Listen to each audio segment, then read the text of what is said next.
Cheers. We're having some tea, a little bit of aloe in it.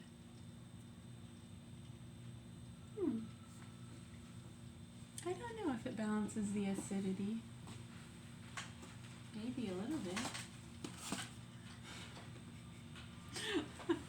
It's the organic green tea, Uncle Lee's tea. $5 at Walmart. Right? 100 tea bags. Really good deal. And this is from the mountains of China. I mean, for the price. I know, we can never gloat about it enough.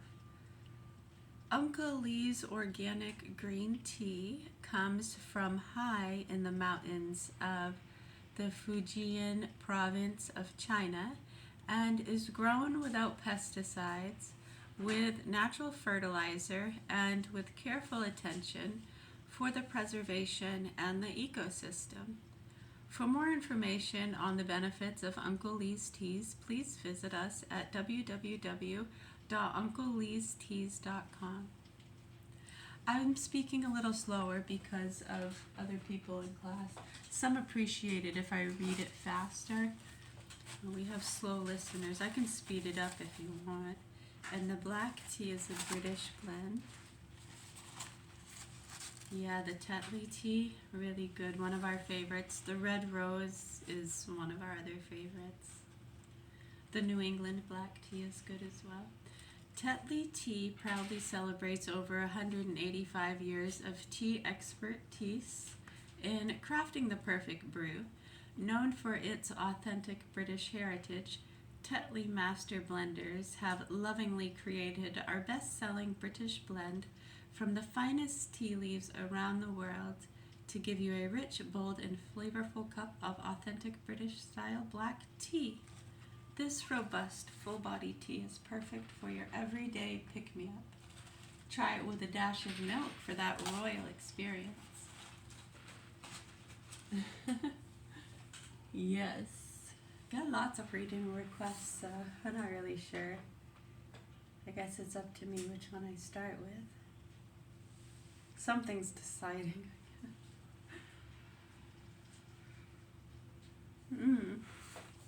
For real.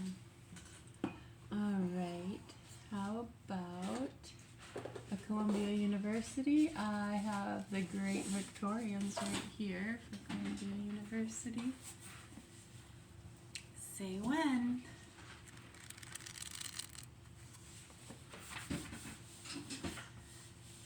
Page 344, The Lost Leader. Just for a handful of silver he left us, just for a ribband to stick in his coat. Found the one gift of which fortune bereft us, lost all the others she lets us devote. They, with the gold to give, doled him out silver. So much was theirs, was so little allowed, how all our copper had gone for his service. Rags, were they purple? His heart had been proud. We, that had loved him so, followed him, honored him, lived in his mild and magnificent eye, learned his great language, caught his clear accents, made him our pattern to live and to die. Shakespeare was of us, Milton was for us, Burns, Shelley were with us, they watch from their graves. He alone breaks from the van and the free men. He alone sinks to the rear and the slaves. We shall march prospering, not through his presence. Songs may inspirit us, not from his lyre. Deeds will be done while he boasts his quiescence, still bidding crouch whom the rest bade aspire. Blot out his name, then record one lost soul more. One task more declined, one more footpath untrod, one more devil's triumph and sorrow for angels, one wrong more to man, one more insult to God. Life's night begins. Let him never come back to us. There would be doubt, hesitation, and pain. Forced, praised on our part, the glimmer of twilight. Never glad, confident, morning again. Best fight on well, for we taught him. Strike gallantly. Menace our heart, ere we master his own. Then let him receive the new knowledge and wait us, pardoned in heaven, the first by the throne. Home Thoughts from Abroad, page 345. Oh, to be in England, now that April's here, and whoever wakes in England sees some morning unaware that the lowest boughs and the brushwood sheaf round the elm tree bole are in tiny leaf, while the chaffinch sings on the orchard bough, in England now. And after April, when May follows, and the white throat builds, and all the swallows, hark, where my blossomed pear tree in the hedge leans to the field and scatters on the clover, blossoms and dewdrops has the bent spray's edge. That's the wise thrush, he sings each song twice over. Least you should think he never could recapture the first find careless rapture, and through the fields look through with hoary dew. All will be gay when noontide wakes anew. The buttercups, the little children's dower, far brighter than this gaudy melon flower. Good choice. There's a section you might like too in the back, Thomas Henry Huxley. Talks a little bit about, we know nothing of his relatives at this time, nor to what extent they assisted him. Apparently, he stood alone and decided for himself, at the suggestion of a fellow student, now Sir Joseph Fryer.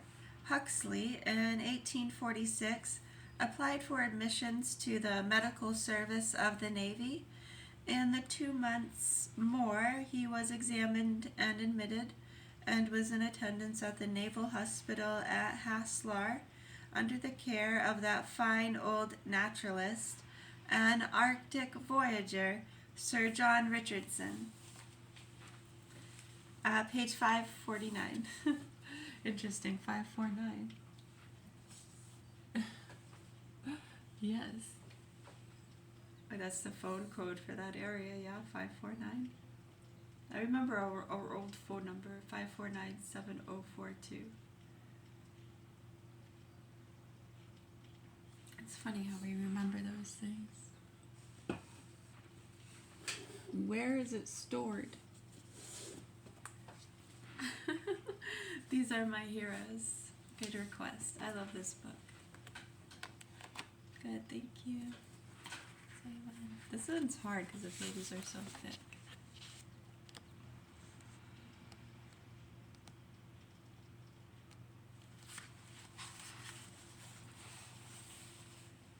Page 90. Have patience, Margaret, and not trouble thyself, Moore said. It is the will of God. Long hast thou known the secrets of my heart.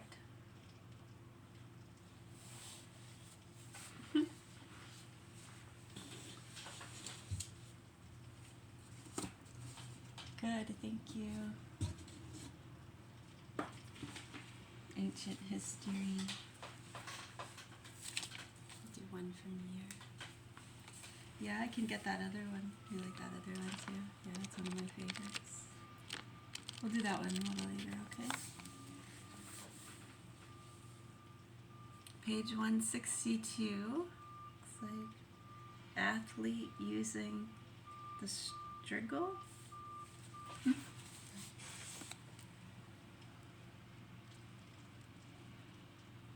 It's a rainy morning.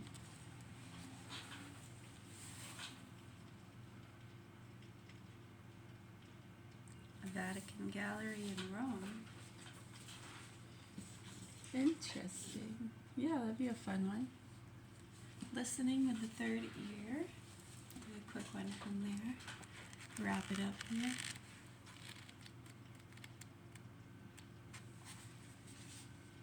Page 108, Psychological Atmosphere.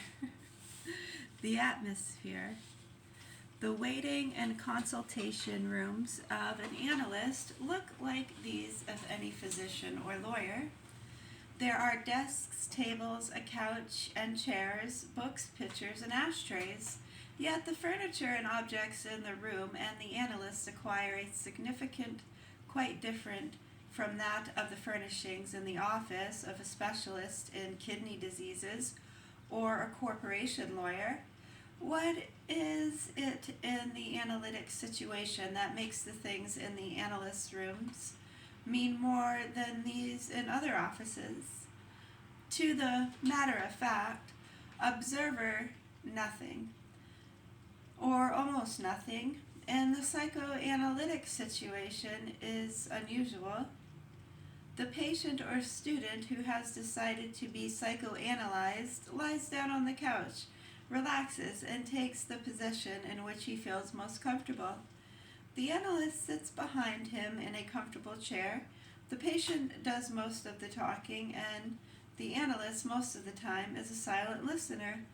It would seem that there is nothing in this that could appeal to the imagination. Nevertheless, the situation that looks so commonplace to the observer becomes so extraordinary that it cannot be compared with any other in our culture pattern. It seems to me that any attempt to understand the psychological processes in analysis must state here, if it is to find the reasons why this situation is different from all others. The little that has been published in contemporary literature about the initial problem misses the point, I think, because it does not differentiate between the situation and the atmosphere of psychoanalysis. There is nothing fantastic about the external situation. What changes it into something extraordinary is the psychological atmosphere that pervades the room and that sets this hour apart from all the other hours of the day and makes it a unique experience. It is the atmosphere between patient and analyst which transforms a sober situation into a magical one. But is there really nothing unusual in the external situation itself that favors the metamorphosis? Yes, just one small, seemingly insignificant feature. The patient talks but does not see the analyst who sits behind him. Does the patient or student then speak as if he were alone in the room? No, he is aware of the presence of the analyst. Then he speaks to the analyst, to a certain Dr. A or Dr. B. No, he speaks not to him, but before him, and he has also an audience that is not present. All this sounds mysterious and not very sensible, and can only be understood and psychologically appreciated if we realize what it means to be the patient as he talks, that the analyst is present, but that he does not see him. Freud gave good reasons for recommending this particular arrangement for the analytic session. He said that he could not endure being stared at for 9 or 10 hours daily. Also, he said it demanded too much self-control not to betray his immediate reactions through his facial expressions and their changes as he listened to the patient's communications. These were personal reasons, to be sure, but most analysts will feel as Freud did. There is, however, good precedent for this arrangement. Freud, in following his personal hunches, found the solution for the general psychological problem. He arrived at his goal without searching for it, with the certainty of a sleepwalker. Historically, the psychoanalytic situation can be traced back to the situation during a hypnotic trance.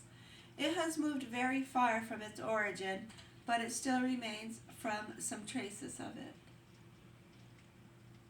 Psychologically seen, the analytic situation lies somewhere between fantasy and reality.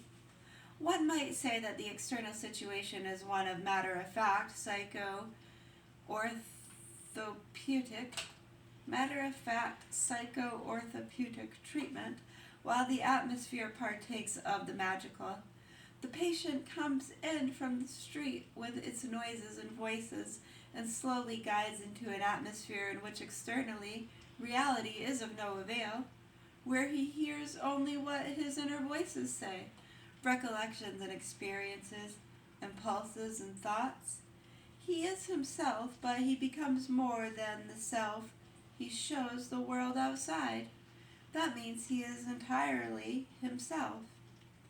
The analyst is a certain Dr. A or Dr. B, but at the same time he is also someone beyond this definite personality. He encompasses other figures beyond his own. He is a frame into which the patient puts a familiar picture, for the most part a portrait of his family. The quality between the sober and the fantastic, between everyday life and magic, between material and physical reality, is the essential characteristic of the atmosphere of the analytic situation. And its creation is greatly furthered by the minor circumstance that the patient speaks to the analyst, but does not see him. This means that for the unconscious of the patient, the analyst is not only a psychotherapist, but a figure between reality and fantasy. Here, in broad daylight, magic penetrates a scene that is utterly matter-of-fact and prosaic. A room like any other, with a couch, a chair, ashtrays, becomes the place for passionate emotions, for deeply felt reminiscences, for good and evil deeds and thought. We analysts observe many times daily one aspect of the analytic situation changing into the other. Some analysts in class are saying some of the best analysts are those that have been analyzed. Well, that would probably be all of us to some degree. I get what you mean. We can observe the transitional stages. Many signs, not only what our patients say, but how they show it, show us how they glide into the analytic situation and out of it again. A patient begins his session with, "How do you do?" He says a few words, but the happenings of today or yesterday, but within a few minutes they are forgotten, and the past becomes as vivid as if it were the present. Parents, long dead, come alive again in his memory. Childhood scenes are re-experienced as if they were here and now, and early sorrows are felt as if today had brought them forth. Rage and love, hate and tenderness are freely expressed, and that shy away from the light of the day out of their hidden places. Rage and love, hate and tenderness are freely expressed, and thoughts that shy away from the light of the day creep out of their hiding places. And then comes the moment when the self-induced spell is broken. The patient gets up from the couch and sees only the actual consultation room. He must make a sudden emotional readjustment upon finding himself again in the world of reality. There is even a slight physical symptom which shows that the change is not only for some patients.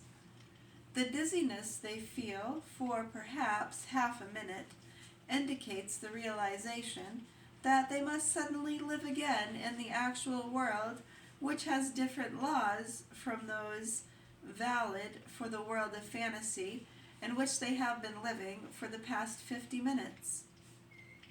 The sensation passes quickly. They breathe deeply and are once more ready to meet the demands of the day.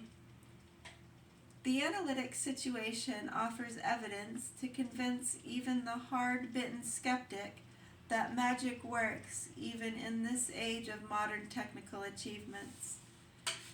It takes only a few moments to make the transition from the realm of the telephone, telegraph, tractor, and radar to the domain where physical reality alone is valid. Here, time and space are unimportant.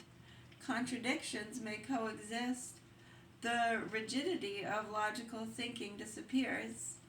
We are in the land of fantasy, in Prospero's kingdom. Facts lose their force.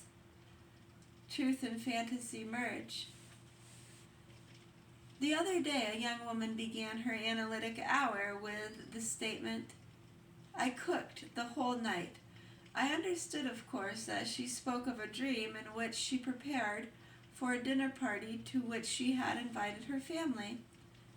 The same young lady began another hour with the report that the medical examination of her husband's spermatosa seemed to prove that they were not capable of living. She would have to give up her long-felt yearning and hope for children.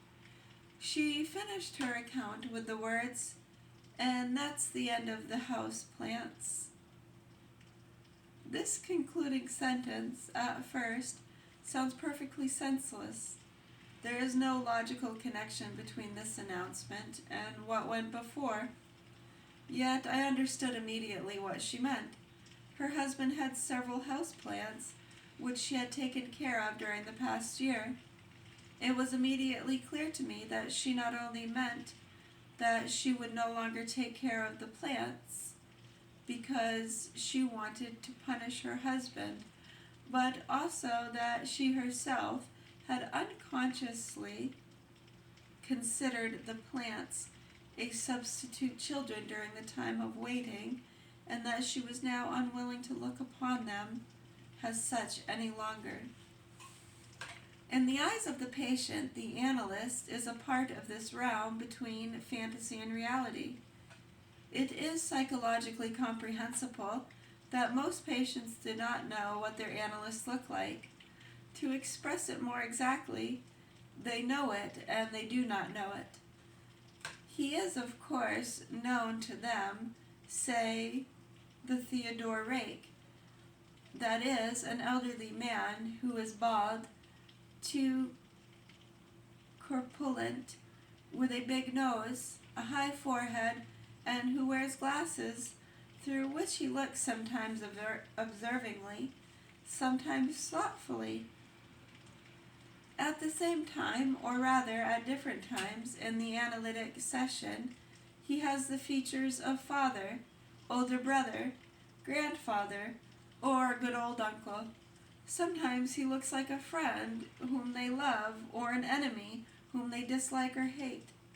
Before the session and after it, he is again Theodore Reich.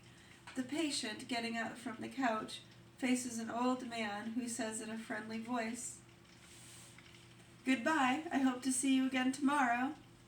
Yet during the past hour the patient may have been considering this same man as a near to God or close to Satan. He may have seen him in his grandfather or father or representative of any one of the figures that played an important role in his life.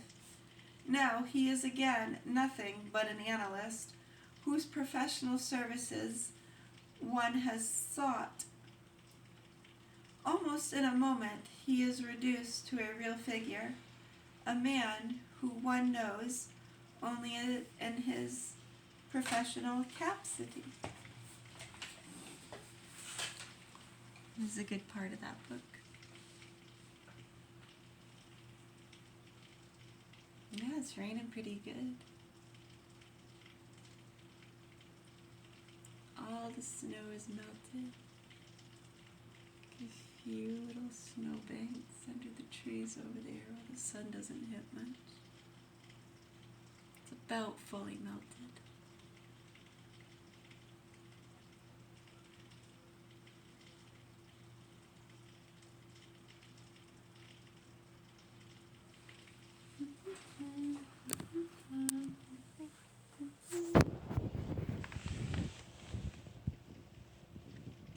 Oh, rainy day, when Jesus was.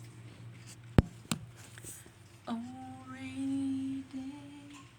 Much love, health, and peace. Any questions, comments, or concerns? We are here.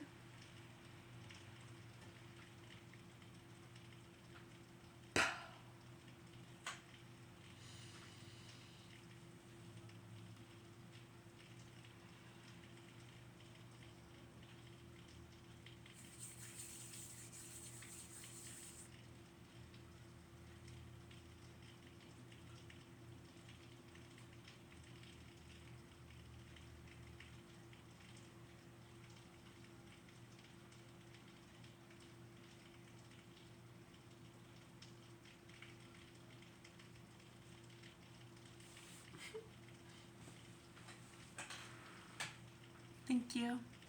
You're welcome.